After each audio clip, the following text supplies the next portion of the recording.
Subtle আর্টের আজকের পর্বে আমরা শিখব কেমন করে টেন্ডারের অ্যামেন্ডমেন্ট বা করিজেন্ডাম দিতে হয়। তো সে লক্ষ্যে আমরা প্রকিউরিং এন্টিটির আইডিতে লগ ইন করতে হবে।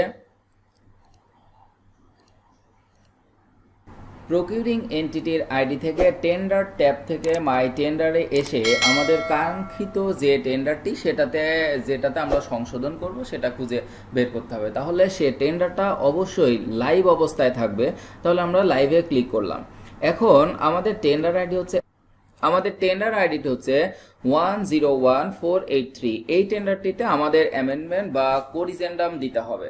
তো সেই লক্ষ্যে আমরা এই ড্যাশবোর্ড থেকে টেন্ডারটিতে প্রবেশ করার পরে এখন দেখেন এখানে এই জায়গাতে আপনারা করিজেন্ডাম বা অ্যামেন্ডমেন্ট নামে একটি ট্যাব দেখতে পাচ্ছেন।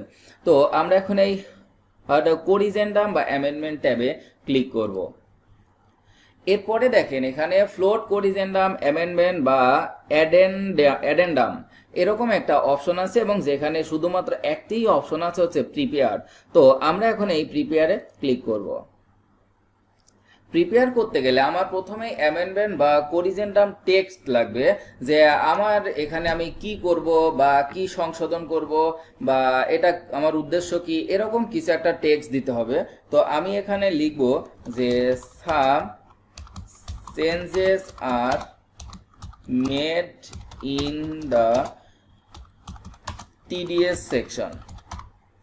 তার মানে আমি এখানে লিখলাম, দেখেন আমার অ্যামেন্ডমেন্ট বা করিজেন্ডাম টেক্সটে some changes are made in the TDS section. তার মানে টিডিএস সেকশনটাতে আমি কিছু একটা সংশোধন করব। তাহলে সেক্ষেত্রে আমি এখন এখানে সাবমিট বাটনে ক্লিক করলাম। আচ্ছা, এখন এখানে আমার এই সাবমিটে ক্লিক করার পরে যদি আমার এই টেন্ডারটা পাবলিশ হওয়ার 1/3 সময় অবশিষ্ট থাকে, তার মানে আমার এই টেন্ডার যদি 21 দিন পাবলিশের টাইম থাকে এবং আমার যদি এটা 14 দিন পরে, তার মানে 2/3 টাইম অতিবাহিত হওয়ার পরে আমি যদি এই সংশোধন বা অ্যামেন্ডমেন্ট করি, তাহলে আমাকে অবশ্যই ক্লোজিং টাইমটা চেঞ্জ করতে হবে। এখন কত চেঞ্জ করতে হবে সেটা আমরা শিখবো হচ্ছে পিপিআর এর বিধি 95(6) অনুযায়ী, যেখানে বলা আছে যে যদি কোনো দরপত্রের নির্ধারিত সময়ের মধ্যে 1/3 সময় অতিবাহিত অবস্থায় দরপত্র দলিলে কোনরূপ পরিবর্তন বা সংশোধন করা হইলে ক্রয়ের শর্ত এবং সংশোধনের ধরন ও প্রকৃতি বিবেচনা ক্রমে তফসিল 2 অনুযায়ী ন্যূনতম 3 দিন সময়সীমা বৃদ্ধি করিতে হইবে। তো সেক্ষেত্রে আমাদের এই টেন্ডারটি যেহেতু 1/3 সময়ের কমই অবশিষ্ট আছে, সেক্ষেত্রে আমাদের এখন এই ক্লোজিং টাইমটা পিছিয়ে দিতে হবে। তাহলে ক্লোজিং টাইমটা এখানে 6 তারিখ আছে, এখন আমাদের এটা 10 তারিখ দিয়ে দিতে হবে। তাহলেই আমাদের এখন এটা হবে। আর এখানে যেহেতু আমি 10 তারিখেই দিয়ে দিলাম, তার মানে আমার লাস্ট সেলিং ডেটও বৃদ্ধি পাবে। তো এখন আমাদের এখানে সব অংশটুকু ঠিক থাকবে, কোনো কিছু চেঞ্জ করব না। আর টেন্ডার প্রপোজাল সিকিউরিটিটাও 10 তারিখেই দিয়ে দিলাম। এখান থেকে অবশ্যই tender security proposal last submission date, আর হচ্ছে এখান থেকে লাস্ট সেলিং ডেট, আর এই জায়গা থেকে ক্লোজিং ডেট, এই ডেটগুলো অবশ্যই পরিবর্তন করে দিতে হবে। তো এই অংশে আমার আর কোনো কাজ নাই, এখন আমি এটা সাবমিট বাটনে ক্লিক করে দিলাম। এরপরে দেখেন আমার অনেকগুলো যে অংশ আসছে, এখন আমাকে এটা ডকুমেন্ট সেকশন থেকে টিডিএস এ গিয়ে আমি সংশোধন করতে পারবো। তো যখনই আমি এই অ্যামেন্ডমেন্ট বা করিজেন্ডাম টেক্সট দিয়ে দিব, তখন আসলে আমার এই টেন্ডারে আমি যে কোনো সংশোধন করতে পারবো। তো তাহলে এখন আমি এখানে ডকুমেন্ট অপশনে ক্লিক করলাম। ডকুমেন্টস থেকে দেখেন আমার এই টিডিএস সেকশন, আমি বলেছি কি যে আমার টিডিএস সেকশনটাতে আমি কিছু চেঞ্জ করব। তাহলে এই টিডিএস সেকশনটাতে আমি এখন এডিট করব। এডিট করার পরে ধরলাম আমার এই কোয়ালিফিকেশন ক্রাইটেরিয়াতে আমাকে চেঞ্জ করতে হবে।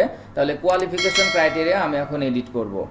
তাহলে এডিট করার ক্ষেত্রে দেখেন আমার এখানে এখন required average annual construction turnover shall be greater than টাকা 6,90,00,000 আছে। তো এখানে আমি 7 কোটি করে দিব।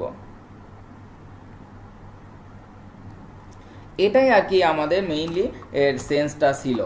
এভাবে যে কোনো চেঞ্জ সম্ভব, আপনারা এই করিজেন্ডামের মাধ্যমে কোনো টেন্ডারের যাবতীয় কিছু চেঞ্জ করতে পারবেন। তো এখন এখানে যেহেতু চেঞ্জ করেছি, এটা এখন আপডেট দিব, আপডেট টিডিএস। আচ্ছা, এখন যেহেতু আমার এটা আপডেট হয়ে গেছে, আমি এখন গো ব্যাক করব এবং গো ব্যাক করে এটা আমাকে এখন পাবলিশ করতে হবে। তো সেলোকে আমরা এই কোরিজেন্ডাম ট্যাবে ক্লিক করব। এখানে এখন আমাদের আপলোডেড ডকুমেন্টস, তার মানে আমাদের যদি এখানে কোনো ডকুমেন্টস থাকে এই কোরিজেন্ডাম বা সংশোধন সংক্রান্ত, তো সেক্ষেত্রে আমরা এখানে সংশ্লিষ্ট ডকুমেন্টটা আপলোড করে দিব যে আমরা এটা কেন চেঞ্জ করলাম তার ভিত্তি স্বরূপ। আচ্ছা, এখন আমাদের এই কোরিজেন্ডামটি কে অ্যাপ্রুভ করবেন তার জন্য আমাদের একটি ওয়ার্কফ্লো করে দিতে হবে। তাহলে সেই ক্ষেত্রে আমি ক্রিয়েট অপশনে ক্লিক করলাম। এখন আমি এর ওয়ার্কফ্লো করব। তাহলে এখন আমার এখানে রিভিউয়ার থাকবে 0, কোনো রিভিউয়ার থাকবে না। তো সেক্ষেত্রে আমি 0 দিয়ে সাবমিট দিলাম। এখন যখন এই কোরিজেন্ডামটা আমি দিব, তখন কোরিজেন্ডাম মূলত যেহেতু টেন্ডার আহ্বান করেন পিই প্রকিউরিং এন্টিটি, এই টেন্ডারটির সম্পূর্ণ ক্ষমতা তার, এজন্যেই এই কোরিজেন্ডামের জন্য ওয়ার্কফ্লোতে ইনিশিয়েটর হবেন হচ্ছে পিই এবং অ্যাপ্রুভারও হবেন হচ্ছে পিই। তো এটাই আসলে আমাদের কোরিজেন্ডামের ওয়ার্কফ্লো। তাহলে এখন আমি সাবমিট অপশনে ক্লিক করলাম, সাবমিট।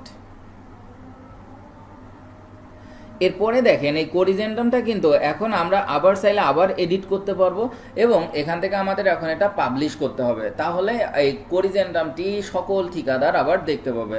তো আমরা এখন এটা পাবলিশ করব, পাবলিশ। এখানে একটা কমেন্ট লিখতে হয় ইজিপিতে, পাবলিশড।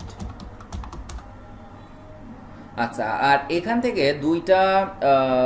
দুইটা সেকশনের, অর্থাৎ আমার আগের যেটা এবং এই কোরিজেন্ডাম দেওয়ার পরের দুইটার পার্থক্য, এখানে আমার মেন যে বিষয়গুলো সেটা আমি এখান থেকে দেখতে পাবো।